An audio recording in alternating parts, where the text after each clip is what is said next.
Hello there, you missed us. Welcome back to the second half of Illuminati. What he meant to say was that we have missed you. Right? That's what you meant, right? No, I said you missed us. Okay. No, because of that gap, that 1 minute gap. No. We're back with our guest, our very distinguished We are back guest, with our very Poet of the Year, distinguished Marnie Rah, rah, Quilates, who has won 2 important prizes this year. One is being declared the Philippines Not one, Graphic but 2. Magazine's Poet of the Year, the Nick Joaquin Awards for Poet of the Year. And then barely 6-8 weeks later, his book from Jumps which up he and read steals. won the Poetry Book of the Year award from the National At Book the Award. National Book From the Awards. National Book Development Board and the Manila Critics Circle. These are very, very august bodies. But he won them in October. November. It's huge. Balik na. Infinite congratulations Marnie, again. Marnie, panay ang blowout mo ah. No. But yeah, definitely our range of viewers, our demographic of viewers is comprised of young writers as well. Some of whom could use a few pointers from you on how you got to where you are now. How long have you been writing, Tito Marnie, for one? Maybe 30 years. 30 years. I think, well, there is really no formula for writing. No secret tip? I don't know, but the only way to write well is to keep writing. Yes. When you stop, then you turn rusty a bit. Yes. As Sounds much like as someone I possible, know. right? But it must have started when you were a young boy. It must have started with reading. It must have started in particular Usually starts with with an reading. inspirational teacher or mentor. Would you have memories of that? Di ba, Marnie, I think you had your elementary schooling in Bicol, in your home province. We were very fortunate, I think, to have some of the best teachers available in the province. My favorite teacher, who was only our favorite because we learned a lot from her, was maybe our grade 6 teacher, who taught us grammar. Yeah. Who said that how did she say it? It's about grammar. It's not music, boys. You have to learn it. It's a science. Yes. It's almost like a science. At grade 6, you were probably what, mga 12 years old? 12 years old, and our prepubescent. group was the first to publish a school organ, naka-mimeograph pa noon. And that's also where I started my own drawing. Okay. Wow. I used to draw on stencil paper. Yes. So it started with, grammar is in fact, when Crip and I have text exchanges, I still correct him with his grammar. Or is it the other way around? Yeah. Centrally, my dear. But yeah, so that's how it started. But did you always know that you wanted to be a creative writer? Not a journalist? I always thought that I wanted to be a painter.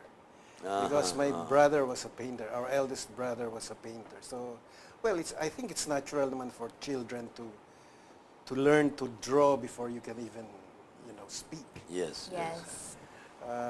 Some of us better than others, we have to point out, because I'm a terrible drawer. So I always thought I wanted to be a painter, but late in high school, when I was already very much involved in the school publication, that's when I decided I want this. Yes. I want to write. The writing life. You want to make a life out of it.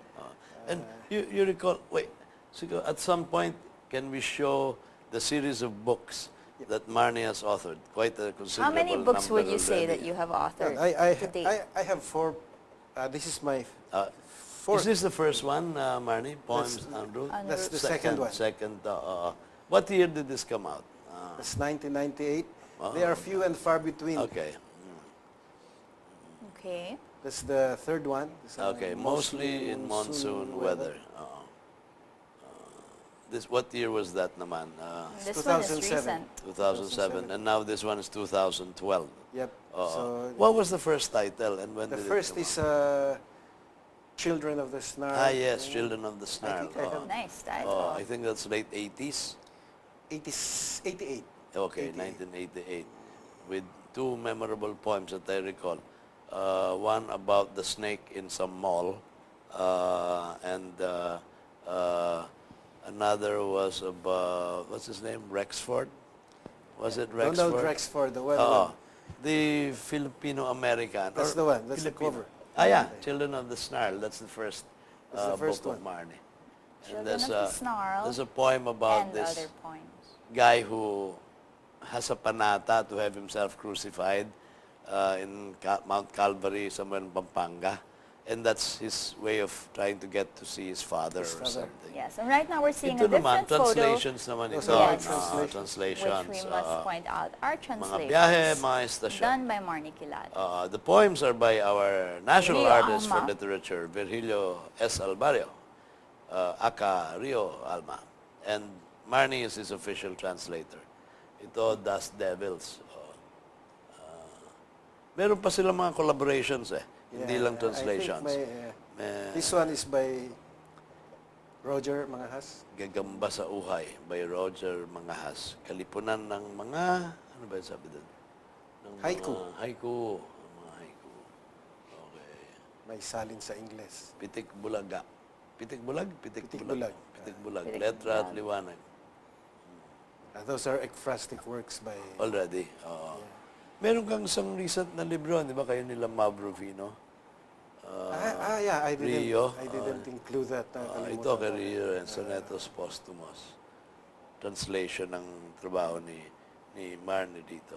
Kanino yung artwork, Marnie? Ang ganda. Ankyukok. So kala ko nagpapa-Ankyukok si Ankyukok nga pala talaga. Kala ko bata ang gumawa.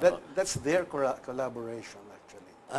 Bagong trabaho ni No, Ankyukok. not necessarily bago. They selected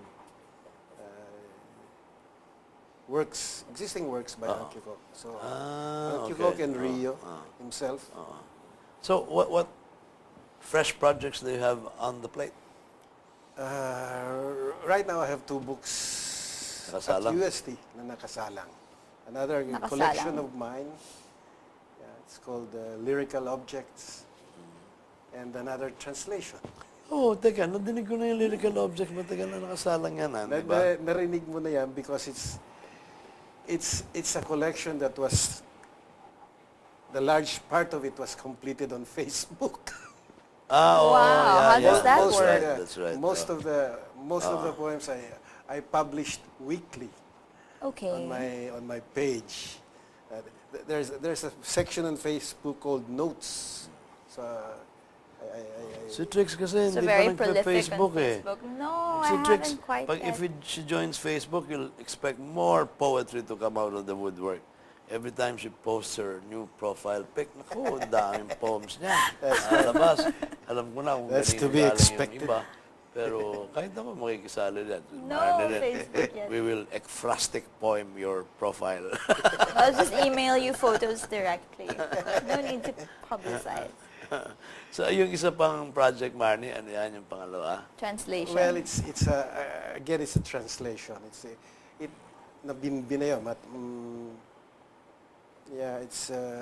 a translation again of Rio Alma's an entire volume of a book-length translation actually. What about the academe? How come you've not been tempted? I know you've delivered lectures and, di ba, there was a year when you were the yung award sa Ateneo. Yeah, that's Yung chair, a certain chair. Irwin Lee. Irwin Lee fellowship or Irwin Lee, professorial lecturer, ganon, where you delivered a literary lecture. I handled one semester class.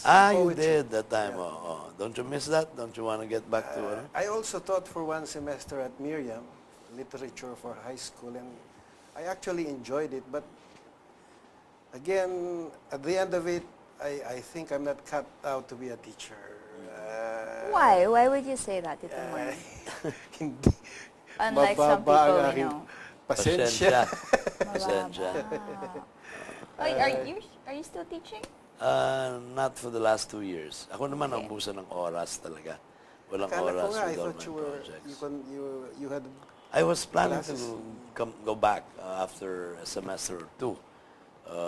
But yun nga, I'm still Pero wala enmeshed nang with so many. nag-e-enroll na And the maganda. other major factor, no, two other factors. Yung traffic sa Katipunan. Yes, yes. Grabe. Very. You know. It took us 2.5 hours actually to get from Alabang to Ang Katipunan hirap last pumasok at Saturday lumabas ng for a Ateneo. group show where my And the sister most important factor now, which I think it has spelled the death knell for my academic career, at least in Ateneo, they just declared the entire campus no smoking. The usual do-gooder, busybody, some guy there who just hates it for everyone. I don't know why he can't stop, you know. Wait, the whole campus? Yeah, dati at least when we were civilized, we had smoking gardens Yes, of course. that we called smokets. No? They're very far away from the madding crowd, from any young people walking. Itong pakialamerong ito na, I don't forget his name, pinilit niya the entire campus, ang laki-laki, no? I mean, what's wrong? Never mind, let's talk about poetry. What I'm saying, ang last, look at the poetic justice of this. You declare a campus no smoking, you know what happens? You got, okay, let's say 1 out of 20 in the faculty or the students are smokers, they'll get into their cars and they'll smoke. But that will be illegal in Ateneo. Right. Huhulihin sila ng cars. What will they do? They will go out to Katipunan. Isang biyahe yan. 3-4 sila. You know, smoking inside the car, adding to the pollution, Hence, adding to the adding to traffic. traffic, yes. This is what this busybody do-gooder wants to happen. You know. We are I'm not gonna happy. keep my middle fingers held in check. Anyway, back to poetry. You just go like this, everything but. Now, let's speak of something grimmer now. Ito nga. Marnie, anong alam mo mga, di ba madaming initiatives ngayon about being able to help our fellow writers down south? Well, as writers, in Facebook itself, there's a group, a page where you can post your poetry for as part of the healing process for the victims. They call it hawak kamay. Yes. Ikaw yata nagpadala ka na ron, Yeah, ng ay hawak nagpadala kamay. ako doon. I think one of the founders or the creators of the group is Vince Gotera. Okay. Okay. From northern Iowa. Yeah. Yes, So, yes. And well, I see Felix Foas very active over there. Poema Day yun di ba? Poema Day, dalawa that's ni right. Luisa, Albert Kasuga. Yeah, these are our poets who are in the States. And they have all the time to do, and they vowed to write one poem a day. One poem a day. Right. Me, I can only do that if I see Trix joining FB and changing her profile pic every Maybe. day. That's right. That's Every right. day. Pero meron naman mga humihingi for And anthologies. then no? there's one anthology. I forget the name of the. Yung isa kay Eileen Tabios. Chatelaine, that's right. Blind Chatelaine Poetics. That's right. I got it secondhand. And then there's fundraising also. Fundraising. Yes, of course. Meron isa si Dean Alfar. Also wants to put out an anthology, not poetry and fiction, anything daw. You know, it doesn't have to be on the theme of bagyo or disaster. He wants this to be an internationally published collection to raise funds for the Yes. Yolanda victims. We are highly in need of such projects at the moment. Our country, nga. I mean. Ang dami ngang kailangan isulat na poems for... Meron pang isa, I forget what it is. And then Ricky de Ungri, our friend, is spearheading a drive to help nga our writer friends in Leyte. Daming... You can never say you're down with donor fatigue these days. You know? Lalo na, it's towards Christmas, you know. So all of us should start writing prize-winning poetry like Yeah. Marnie. And that better start with you, partner. Or maybe. When was the last time you wrote poetry? Alright, I don't send them to you anymore okay. though. Out of fear of rejection. No, di ba? I lauded that suite. I remember, suite of 4 poems that came out. And Yes, was and then it everything graphic or after free that you press? declared to be performance poems. no, you made Not them for the performance poems. Yung pang isa, Marnie, don't you want to get into that? Yung parang poems as video or poem as ano? Yan ang That dapat would be gawin something natin I'm yan, very Gawin interested dapat in. natin yan. I can only do the the poetry part of it. I'm not a video guy, so Or we can That's where you collaborate bring with me in, Tricks. Tito. We can collaborate with Tricks. yeah, perhaps, yeah, we can do that. She sets up the camera. She serves as the tripod. Tricks the tripod. Try poetry. Sabihin natin. Tripod. Tripod. Tripod, tripod. Tripod poetry. Teka, we still have time, I think, to Okay. hear Barney read at least one more poem, maybe even two. How much time do we have left? We can, Wait, so we can share. Yeah, we have down 4 to 5 5 minutes. minutes. And I just want to, we might not have time to give out our email address later. I want to ask our viewers to kindly send your comments, suggestions, or if you're interested in any fundraising projects and don't know how to get your donations to a good cause, you can email us at crypt.tricks@gmail.com, and we will be sure to get back to you on the projects that we are aware of that are Okay. ongoing to help with and also Typhoon Yolanda's remember, after effects. sorry, yeah. If you want to submit poetry or an image to that wonderful e-zine that Marnie Kilates here edits and designs, just go to www.electronicmonsoon. Yes, Okay. and if you That's- forget that, then you can email us, crypt.tricks@gmail.com, and then we will remind you that it is actually Electronic Monsoon. No rants, huh? No trolling. Only radio. You know, I get back fast, you know. Anyway, Marnie, honor us and privilege us okay. with at least one other poem. Just or- one. Oh, bago It's- yata it's- ito, galing It's sa... fresh I from know, it the just popped out of very nowhere. freshly fresh. minted. Ah,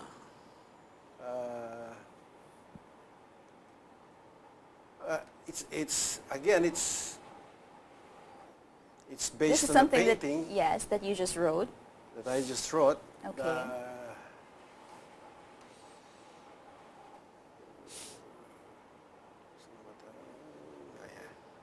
This So, is what they this would is- normally call dead air. what? Yeah. Fresh, Sorry for the dead air. fresh, ano, okay lang. A radio but at show, least they you're- would call it dead air. Oh, but, but- fortunately, we have our faces Exactly. to make up for the silence. yeah, yeah. Oh, yeah. I've always known I'm the eye candy in this Yes, production. of course. And So I'm while I only- sit I am here, but I'm the pretty brain, assured. so Yeah. Pretty assured. And the brawn, too. the brawn too. No, I'm a geek today. See, it doesn't say eek. it Okay, says can we Yeah. have Marnie Okay. reading the final poem? It's called my marinee, because it's based on a painting of 3 young children, which reminded me of T.S. Eliot's Marina. Wow. So these are 3 marinas or marinee. So this is how it goes. From what depths, what trucks, and heaving oceans of cries, drowning in the wind howl, snapping limbs and trunks, tearing apart roofs and islands, did you rise to haunt this canvas, awash with tears, disguised by the diaphanous brush, to be tender, thin, insubstantial, all ghosts before your time. Your hair only smears of color, your eyes and mouths points of darkness, your clothes a rubbing of faint charcoal. Behind you the streets all end in darkness. Where you come from, the houses and families are all but splinters. What you left are your lost childhoods, tattered dolls, twisted wheels of tricycles, maimed rocking horses, your parents looking for you among rubble, under the boles of fallen trees, among the pools the sea left when it receded. From what depths, what trucks and heaving oceans of cries drowning in the wind howl, snapping limbs and trunks, tearing apart roofs and islands, did you rise to haunt this canvas awash with tears? What place, what part of the heart is this that I cannot reach nor touch by hand? From what seafloor of the absence of love did you come, O my daughters? How Wow. beautiful. I see or I hear in some of those lines a kind of relationship with what recently occurred in the South, right? Yes. That's right. It's for the painting, incidentally, It's so is by moving. Miggs Villanueva. It shows Oh, three children. yes, yes. Yeah. Ang ganda, Almost ganda like nga. ghosts. Tama, tama. Yeah, that's right. Oo. But apart from that, it also reminds me of the Marina poem by T.S. Eliot, which opens with that Latin quis hic locus quiemundi plaga. Which means? What place is this? What place is this? What region of the world? That's when I think Pericles comes home and finds his city in ruins. And he says, what is this place? Which is so apt to what's happening now. That might well be the battle cry of the people in the Illustrious and in the George Washington when they arrived. What place is this? You know, yung parang that lie in ruins, which they are now going to help heal. So that's, and those are three daughters, I think. So I call them my Marinee. Marinee. My mom should start calling us that. You're Marinee. Thank you so much for that, Marias. Tito Marnie. Unfortunately, we're almost out of time. We have a few more seconds power left. to you and your But poetry, thank you Marnie. so congratulations Thank on you, all thank your you. accomplishments, and thank you for inspiring me. I know I, for one, will go home and most probably write Terrific again. to hear that. But not Terrific send to to you. hear that. And, Or to send our it to viewers. me. I send it to you. Yeah, let me say, you just had the treat. Talaga. It's very seldom that you can see for almost an hour, a poet of this magnitude and True. reading pa his poems, and Yes. very topical poems at that. Yes. Thanks again, Marnie. Thank you. Thank you, Tito Marnie. Thank you Thank for you the to our viewers invitation. again, and we'll see you again next week. Next week.